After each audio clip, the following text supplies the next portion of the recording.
ಜೈ ಹಿಂದ್ ಸ್ನೇಹಿತರೆ, ಇವತ್ತಿನ ವಿಡಿಯೋದಲ್ಲಿ ಭಾರತ ಮತ್ತು ಪಾಕಿಸ್ತಾನ ನಡುವಿನ ಯುದ್ಧಗಳ ಬಗ್ಗೆ ಮೋಸ್ಟ್ ಇಂಪಾರ್ಟೆಂಟ್ ಕ್ವಶನ್ಗಳನ್ನು ತೆಗೆದುಕೊಂಡು ಬಂದಿದ್ದೀವಿ. ಮುಂದಿನ ಎಲ್ಲ ಪರೀಕ್ಷೆಗಳಿಗೆ ಪ್ರಮುಖವಾಗಿ ಬರಬಹುದಾದಂಥ ಪ್ರಶ್ನೆಗಳನ್ನು ತೆಗೆದುಕೊಂಡು ಬಂದಿದ್ದು. ಪ್ರತಿ ಪ್ರಶ್ನೆ ಕೂಡ ಇಂಪಾರ್ಟೆಂಟ್ ಇದೆ. ವಿಡಿಯೋವನ್ನು ಸ್ಕಿಪ್ ಮಾಡದೆ ನೋಡಿ ಮತ್ತು ನಮ್ಮ ಚಾನಲ್ ಮೊದಲ ಬಾರಿಗೆ ನೋಡ್ತಾ ಇದ್ದರೆ ಸಬ್ಸ್ಕ್ರೈಬ್ ಮಾಡೋಕ್ಕೆ ಮರಿಬೇಡಿ ಅಂತ ಹೇಳ್ತಾ ಸೆಷನ್ ಸ್ಟಾರ್ಟ್ ಮಾಡ್ತಿದ್ದೀವಿ. ಮೊದಲ ಪ್ರಶ್ನೆ ಈ ರೀತಿ ಇದೆ: ಭಾರತ ಮತ್ತು ಪಾಕಿಸ್ತಾನದ ನಡುವೆ ಎಷ್ಟು ಪ್ರಮುಖ ಯುದ್ಧಗಳಾಗಿವೆ? ಸಾಮಾನ್ಯವಾಗಿ ನಾವು ಭಾರತ ಮತ್ತು ಪಾಕಿಸ್ತಾನ ನಡುವಿನ ಯುದ್ಧಗಳು ಹೇಳಿದಾಗ 3 ಅಂತೀವಿ. ಆ್ಯಕ್ಚುಲಿ ಭಾರತ ಮತ್ತು ಪಾಕಿಸ್ತಾನ ನಡುವಿನ ಪ್ರಮುಖ ಯುದ್ಧಗಳು 4 ಆಗಿದ್ದಾವೆ. ಯಾವುದ್ಯಾವುದಂತ ನೋಡ್ತಾ ಹೋದರೆ 1947-48ರ ಪ್ರಥಮ ಭಾರತ ಮತ್ತು ಪಾಕ್ ಯುದ್ಧ, ಇದು ಮೊದಲ ಯುದ್ಧ, ಸ್ವಾತಂತ್ರ್ಯ ಬಂದ ಸಂದರ್ಭದಲ್ಲಿ ನಡೆದಂಥ ಯುದ್ಧ. ಇನ್ನು ಎರಡನೇ ಯುದ್ಧ 1965ರಲ್ಲಾಗುತ್ತೆ, ಭಾರತ ಮತ್ತು ಪಾಕ್ ನಡುವಿನ ಎರಡನೇ ಯುದ್ಧ. ಇನ್ನು ಮೂರನೇ ಯುದ್ಧ 1971ರಲ್ಲಾಗುತ್ತೆ, ಇದು ಬಾಂಗ್ಲಾವನ್ನು ವಿಮುಕ್ತಿ ಮಾಡಲಿಕ್ಕೆ ನಡೆದಂಥ ಒಂದು ಯುದ್ಧ ಆಗಿದೆ. ಬಾಂಗ್ಲಾದೇಶ ಪ್ರತ್ಯೇಕ ದೇಶವನ್ನಾಗಿ ಮಾಡಿದಂಥ ಯುದ್ಧ. ಇನ್ನು 1999ರ ಕಾರ್ಗಿಲ್ ಕದನ. ಈ 4 ಪ್ರಮುಖ ಯುದ್ಧಗಳು ಭಾರತ ಮತ್ತು ಪಾಕಿಸ್ತಾನ ನಡುವೆ ಆಗಿದೆ. 1947-48ರ ಮೊದಲ ಯುದ್ಧ, 1965 ಎರಡನೇ ಯುದ್ಧ, 1971 ಮೂರನೇ ಸರಿ ಯುದ್ಧ ಆಗುತ್ತೆ, 1999 4ನೇ ಬಾರಿ ಯುದ್ಧ ಆಗುತ್ತೆ. 1965ರಲ್ಲಿ ಭಾರತ ಪಾಕಿಸ್ತಾನ ಯುದ್ಧ ಆದಾಗ ಭಾರತದ ಪ್ರಧಾನಮಂತ್ರಿ ಆಗಿದ್ದವರು ಯಾರು? ಸರಿಯಾದ ಉತ್ತರ Lal Bahadur Shastri. Option C is the right answer. 1964-65ರಲ್ಲಿ ಯುದ್ಧ ನಡೆಯುತ್ತೆ. ಭಾರತ ಮತ್ತು ಪಾಕಿಸ್ತಾನ ನಡುವೆ ನಡೆದಂತಹ ಎರಡನೇ ಯುದ್ಧ ಇದು. ಸೊ ಈ ಒಂದು ಯುದ್ಧದ ಸಂದರ್ಭದಲ್ಲಿ ಲಾಲ್ ಬಹದ್ದೂರ್ ಶಾಸ್ತ್ರಿ ಅವರು ಜೈ ಜವಾನ್ ಜೈ ಕಿಸಾನ್ ಎನ್ನುವಂತಹ ಘೋಷಣೆಯನ್ನು ದೇಶಕ್ಕೆ ನೀಡ್ತಾರೆ. ಇನ್ನು ಲಾಲ್ ಬಹದ್ದೂರ್ ಶಾಸ್ತ್ರಿ ಅವ್ರ ಬಗ್ಗೆ ಹೇಳೋದಾದರೆ, ಲಾಲ್ ಬಹದ್ದೂರ್ ಶಾಸ್ತ್ರಿ ಅವರು ಇವರಿಗೆ ಮರಣೋತ್ತರ ಭಾರತ ರತ್ನ ಪ್ರಶಸ್ತಿ ಸಿಕ್ತು. ಭಾರತ ರತ್ನ ಪ್ರಶಸ್ತಿ ಸಿಕ್ತು. ಸೊ ಹೀಗೆ ಮರಣೋತ್ತರ ಭಾರತ ರತ್ನ ಪ್ರಶಸ್ತಿ ಪಡೆದ ಮೊದಲ ಭಾರತೀಯ, ನೋಟ್ ಮಾಡ್ಕೊಳ್ಳಿ, ಮರಣೋತ್ತರ ಭಾರತ ರತ್ನ ಪ್ರಶಸ್ತಿ ಪಡೆದ ಮೊದಲ ಭಾರತೀಯ ಲಾಲ್ ಬಹದ್ದೂರ್ ಶಾಸ್ತ್ರಿ. ಮತ್ತು ಲಾಲ್ ಬಹದ್ದೂರ್ ಶಾಸ್ತ್ರಿ ಅವರ ಸಮಾಧಿ ಸ್ಥಳವನ್ನು ವಿಜಯ ಘಾಟ್ ಅಂತ ಕರೀತಾರೆ. ತುಂಬ ಸರಿ ಎಕ್ಸಾಮಲ್ಲಿ ಕೇಳಿದ್ದಾರೆ. ಲಾಲ್ ಬಹದ್ದೂರ್ ಶಾಸ್ತ್ರಿ ಅವರ ಸಮಾಧಿ ಸ್ಥಳದ ಹೆಸರೇನು ಅಂತೇಳಿ. ಸೊ ವಿಜಯ ಘಾಟ್. 1972ರಲ್ಲಿ ಭಾರತ ಮತ್ತು ಪಾಕಿಸ್ತಾನ ನಡುವೆ ಆದಂಥ ಒಪ್ಪಂದ ಯಾವುದು? ಸರಿಯಾದ ಉತ್ತರ ಶಿಮ್ಲಾ ಒಪ್ಪಂದ. Option is the right answer. Important question ಇದೆ, ನೋಟ್ ಮಾಡ್ಕೊಳ್ಳಿ. 1972ರಲ್ಲಿ ಭಾರತದ ಪ್ರಧಾನಮಂತ್ರಿ ಇಂದಿರಾ ಗಾಂಧಿ ಮತ್ತು ಪಾಕಿಸ್ತಾನ ಪ್ರಧಾನಮಂತ್ರಿ ಜುಲ್ಫಿಕರ್ ಆಲಿ ಭುಟ್ಟೋ ಅವರ ನಡುವೆ ಈ ಒಪ್ಪಂದ ಆಗುತ್ತೆ. ಭಾರತದ ಪ್ರಧಾನಮಂತ್ರಿ ಇಂದಿರಾ ಗಾಂಧಿ ಮತ್ತು ಪಾಕ್ ಪ್ರಧಾನಮಂತ್ರಿ ಜುಲ್ಫಿಕರ್ ಆಲಿ ಭುಟ್ಟೋ ಅವರ ನಡುವೆ, ಜುಲ್ಫಿಕರ್ ಆಲಿ ಭುಟ್ಟೋ ಅವರ ನಡುವೆ ಶಿಮ್ಲಾ ಒಪ್ಪಂದ ಆಗುತ್ತೆ. ಈ ಶಿಮ್ಲಾ ಒಪ್ಪಂದ ಎಲ್ಲಿ ಆಯಿತು ಕೇಳಿದ್ರೆ ಹಿಮಾಚಲ್ ಪ್ರದೇಶದ ಕೋರ್ಟ್ನಲ್ಲಿ. ಹಿಮಾಚಲ ಪ್ರದೇಶದ ಬಾರ್ಸ್ ಎನ್ನುವಂಥ ಕೋರ್ಟ್ನಲ್ಲಿ.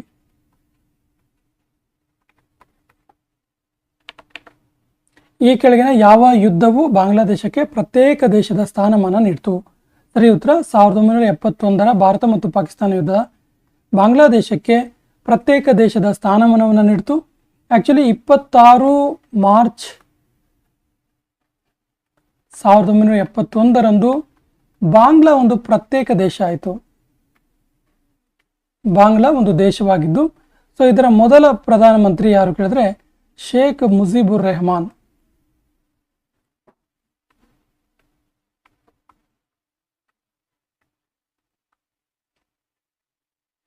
ಶೇಖ್ ಮುಜಿಬುರ್ ರೆಹಮಾನ್. ಕಾರ್ಗಿಲ್ ವಿಜಯ ದಿವಸವನ್ನು ಪ್ರತಿ ವರ್ಷ ಯಾವ ದಿನದಂದು ಆಚರಿಸಲಾಗುತ್ತೆ? ಸರಿ ಉತ್ತರ July 26. Option B is the right answer. Kargil ಯುದ್ಧದ ಸಂದರ್ಭದಲ್ಲಿ ಆಪರೇಷನ್ ವಿಜಯ್ ಅನ್ನು ಕೈಗೊಂಡು, ಆಪರೇಷನ್ ವಿಜಯ್ ಎನ್ನುವಂತಹ ಒಂದು ಆಪರೇಷನ್ ಮೂಲಕ ಪಾಕಿಸ್ತಾನವನ್ನು ಸೋಲಿಸಲಾಗುತ್ತೆ. ಲಡಾಖ್ ಜಿಲ್ಲೆಯಲ್ಲಿರುವಂಥ ಒಂದು ಕಾರ್ಗಿಲ್ನಲ್ಲಿ ಯುದ್ಧ ನಡೆಯುತ್ತೆ. ಕಾರ್ಗಿಲ್ ಎನ್ನುವಂಥದ್ದು ಲಡಾಖ್ ಜಿಲ್ಲೆಯಲ್ಲಿದೆ. ಜಮ್ಮು ಕಾಶ್ಮೀರದ ರಾಜ ಭಾರತದಲ್ಲಿ ವಿಲೀನ ಮಾಡುವ ಒಪ್ಪಂದಕ್ಕೆ ಸಹಿ ಮಾಡಿದ್ದು ಯಾವಾಗ? ಸರಿ ಉತ್ತರ 26 ಅಕ್ಟೋಬರ್ 1947. 1947ನಲ್ಲಿ ಜಮ್ಮು ಕಾಶ್ಮೀರದ ರಾಜ ತನ್ನ ಆಸ್ಥಾನವನ್ನು, ತನ್ನ ರಾಜ್ಯವನ್ನು ಭಾರತದೊಂದಿಗೆ ವಿಲೀನ ಮಾಡ್ತೀನಿ ಅಂತೇಳಿ ಸಹಿ ಮಾಡ್ತಾನೆ. ಭಾರತ ಮತ್ತು ಪಾಕ್ ವಿಭಜನೆ ಘೋಷಣೆ ಆಗಿದ್ದು ಯಾವಾಗ? ಸರಿಯಾದ ಉತ್ತರ 3 ಜೂನ್ 1947. ಜೂನ್ 3, 1947. 1947 ಜೂನ್ 3ರಂದು ಭಾರತ ಮತ್ತು ಪಾಕಿಸ್ತಾನದ ವಿಭಜನೆಯ ಘೋಷಣೆ ಆಯಿತು. 9 ಮೇ 2025ರಂದು ಭಾರತದ ಯಾವ ಆಪರೇಷನ್ ಮೂಲಕ ಪಾಕಿಸ್ತಾನದ ಉಗ್ರಗಾಮಿ ನೆಲೆಗಳ ಮೇಲೆ ದಾಳಿ ಮಾಡಲಾಯಿತು? ಸರಿಯಾದ ಉತ್ತರ ಆಪರೇಷನ್ ಸಿಂಧೂರ. ಆಪರೇಷನ್ ಸಿಂಧೂರ ಇದೆಯಲ್ಲ, ಇದು ಪಹಲ್ಗಾಮ್ ಅಟ್ಯಾಕ್ನ ವಿರುದ್ಧವಾಗಿ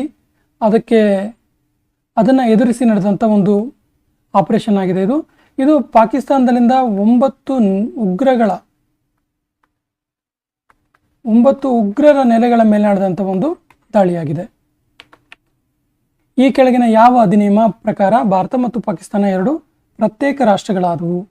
ಸರಿಯಾದ ಉತ್ತರ ಭಾರತ ಸ್ವತಂತ್ರ ಅಧಿನಿಯಮ 1947. Option D is the right answer. ಇದನ್ನು ಮೌಂಟ್ ಬ್ಯಾಟನ್ ಯೋಜನೆ ಅಂತ ಕೂಡ ಕರಿತೀವಿ.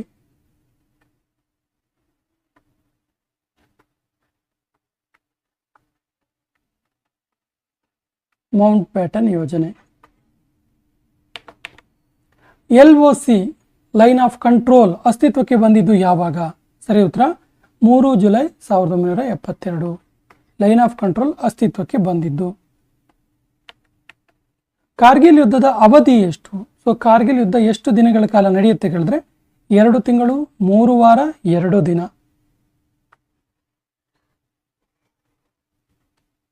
Option A is the right answer. Kargil ಯುದ್ಧದ ಸಂದರ್ಭದಲ್ಲಿ ಭಾರತದ ಪ್ರಧಾನಮಂತ್ರಿ ಆಗಿದ್ದವರು ಯಾರು? ಸರಿ ಉತ್ತರ ಅಟಲ್ ಬಿಹಾರಿ ವಾಜಪೇಯಿ. ರ್ಯಾಟ್ಕ್ಲಿಫ್ ಲೈನ್ ಭಾರತ ಮತ್ತು ಯಾವ ದೇಶದ ನಡುವಿನ ಗಡಿರೇಖೆಯಾಗಿದೆ? ಸರಿ ಉತ್ತರ ಭಾರತ ಮತ್ತು ಪಾಕಿಸ್ತಾನ ನಡುವೆ ಗಡಿರೇಖೆಯಾಗಿದೆ. ಪೂರ್ವ ಪಾಕಿಸ್ತಾನ ಮತ್ತು ಪಶ್ಚಿಮ ಪಾಕಿಸ್ತಾನ ಅಂದರೆ ಇಂದಿನ ಬಾಂಗ್ಲಾದೇಶಕ್ಕೂ ಇದೇ ಗಡಿರೇಖೆ ಆಗಿರುವಂಥದ್ದು ರ್ಯಾಟ್ಕ್ಲಿಫ್ ಲೈನ್. ಸೊ ಇದನ್ನು 17 ಆಗಸ್ಟ್ 1947ರಂದು ಈ ರ್ಯಾಟ್ಕ್ಲಿಫ್ ಲೈನನ್ನು ಘೋಷಣೆ ಮಾಡಲಾಯಿತು. ಸರ್ ಸಿರಿಲ್ ರ್ಯಾಟ್ಕ್ಲಿಫ್ ಎನ್ನುವರು ಇದನ್ನು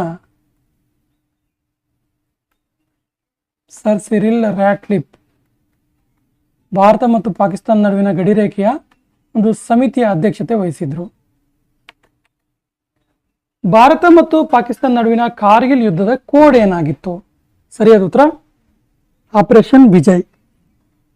operation Vijay. Option D is the right answer.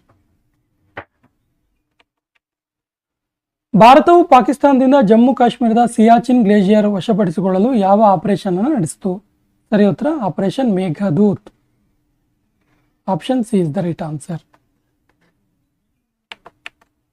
2001ರ ಭಾರತೀಯ ಸಂಸತ್ ಮೇಲಿನ ದಾಳಿಗೆ ಪ್ರತೀಕಾರವಾಗಿ ಭಾರತ ಯಾವ ಆಪರೇಷನ್ ಮಾಡಿತು? ಸರಿ ಉತ್ತರ ಆಪರೇಷನ್ ಪರಾಕ್ರಮ್. ನೋಟ್ ಮಾಡ್ಕೊಳ್ಳಿ, 2001ರ ಸಂಸತ್ ಮೇಲಿನ ದಾಳಿಗೆ ಪ್ರತೀಕಾರವಾಗಿ ಭಾರತ ನಡೆದಂಥ ಆಪರೇಷನ್ ಪರಾಕ್ರಮ್.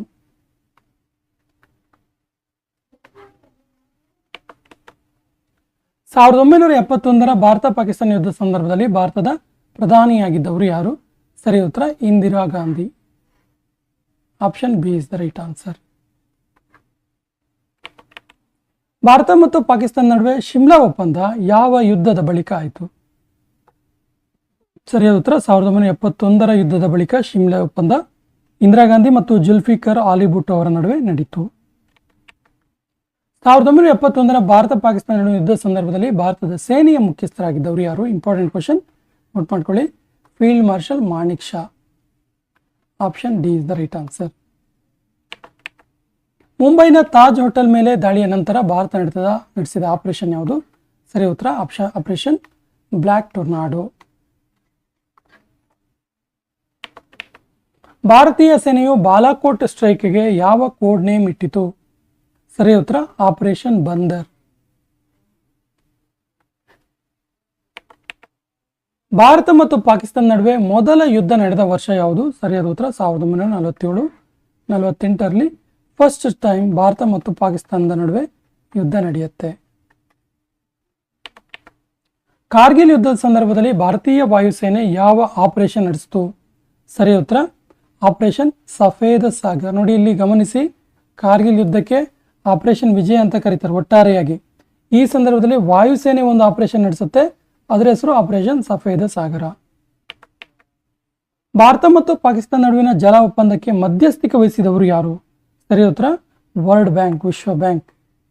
ಗೊತ್ತಿರಲಿ, ಭಾರತ ಮತ್ತು ಪಾಕಿಸ್ತಾನ ನಡುವೆ ಸಿಂಧೂ ನದಿ ಜಲ ಒಪ್ಪಂದ ಆಯಿತು.